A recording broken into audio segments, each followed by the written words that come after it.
Little Red Cap, or Little Red Riding Hood, by the Brothers Grimm.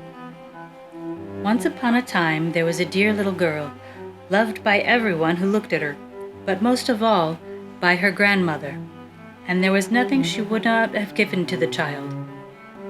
Once she gave her a little cap of red velvet, which suited her so well that she would never wear anything else. So she was called Little Red Riding Hood. One day her mother said to her, "Come, Little Red Riding Hood, here is a piece of cake and a bottle of wine. Take them to your grandmother. She is ill and weak, and they will do her good. Set out before it gets hot, and when you are going, walk nicely and quietly, and do not run off the path, or you may fall and break the bottle, and then your grandmother will get nothing. And when you go into a room, don't forget to say, 'Good morning,' and don't peep in every corner before you do it." "I will take great care," said Little Red Riding Hood to her mother, and gave her hand on it. The grandmother lived out in the wood, half a league from the village, and just as Little Red Riding Hood entered the wood, a wolf met her. Little Red Riding Hood did not know what a wicked creature he was, and was not at all afraid of him. "Good day, Little Red Riding Hood," he said. "Thank you kindly, Wolf." "Whither away so early, Little Red Riding Hood?" "To my grandmother's." "What have you got in your apron?" "Cake and wine. Yesterday was baking day, so poor sick grandmother is having something good to make her stronger." "Where does your grandmother live, Little Red Riding Hood?" "A good quarter of a league farther into the wood. Her house stands under the 3 large oak trees. The nut trees are just below. You surely must know it," replied Little Red Riding Hood. The wolf thought to himself, "What a tender young creature! What a nice, plump mouthful! She will be better to eat than the old woman. I must act craftily so as to catch both." So he walked for a short time by the side of Little Red Riding Hood, and then he said, "See, Little Red Riding Hood? See how pretty the flowers are about here? Why do you not look around? I believe, too, that you do not hear how sweetly the little birds are singing. You walk gravely along as you were going to school, while everything else out here in the woods is merry." Little Red Riding Hood raised her eyes, and when she saw the sunbeams dancing here and there through the trees, and pretty flowers growing everywhere, she thought, "Suppose I take grandmother a fresh nosegay. That would please her too. It is so early in the day, I shall still get there in good time." And so she ran from the path into the woods to look for flowers, and wherever she had picked one, she fancied she saw a still prettier one farther on, and ran after it, and so got deeper and deeper into the wood. Meanwhile, the wolf ran straight to grandmother's house and knocked at the door. "Who's there?" "Little Red Riding Hood," replied the wolf. "She's bringing cake and wine. Open the door."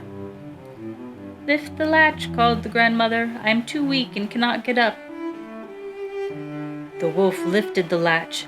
The door sprang open, and without saying a word, he went straight to the grandmother's bed and devoured her. Then he put on her clothes, dressed himself in her cap, and laid himself in bed and drew the curtains. Little Red Riding Hood, however, had been running about picking flowers, and when she'd gathered so many she could carry no more, she remembered her grandmother and set out on the way to her. She was surprised to find the cottage door standing open, and when she went into the room she had such a strange feeling that she said to herself, "Oh dear, how uneasy I feel today, and at other times I like being with grandmother so much."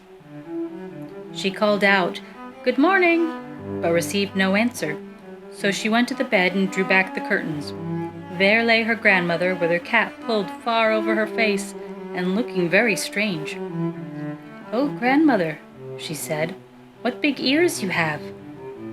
"The better to hear you with, my child," was the reply. "But, grandmother, what big eyes you have," she said. "The better to see you with, my dear." "But, grandmother, what large hands you have." "The better to hug you with." "Oh, but grandmother, what a terrible mouth you have." "The better to eat you with." And scarcely had the wolf said this than with one bound he was out of bed and swallowed up Little Red Riding Hood. When the wolf had appeased his appetite, he lay down again in the bed, fell asleep, and began to snore very loud. The huntsman was just passing the house and thought to himself, how the old woman is snoring. I must just see if she wants anything. So he went into the room, and when he came to the bed, he saw that the wolf was lying in it. "Do I find you here, you old sinner?" he said. "I have long sought you." Then, just as he was going to fire at him, it occurred to him that the wolf might have devoured the grandmother, and that she might still be saved.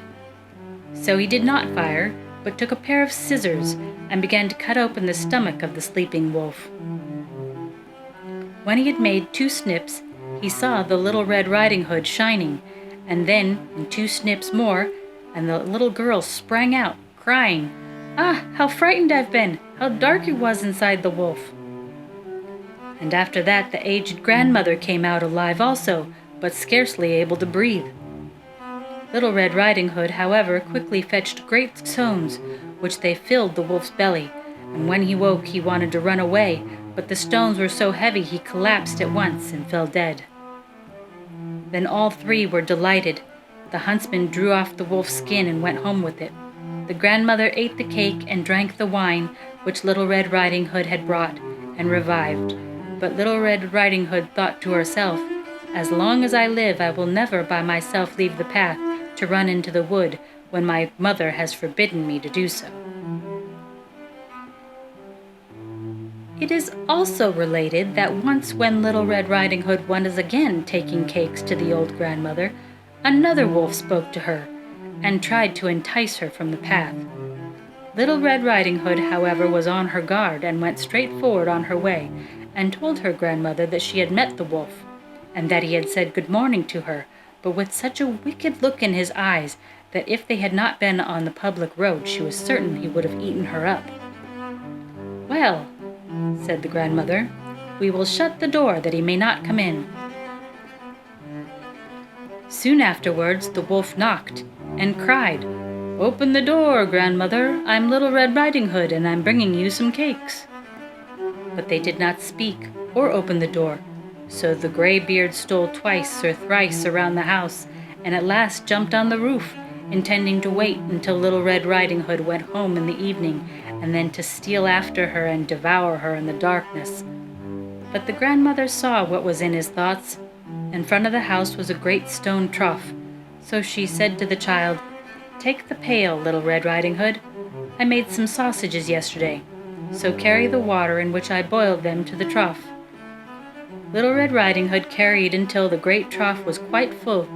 Then the smell of sausages reached the wolf, and he sniffed and peeped down, and at last stretched out his neck so far he could no longer keep his footing, and began to slip, and slipped down from the roof straight into the great trough, and was drowned. But Little Red Riding Hood went joyously home, and no one ever did any harm to her again.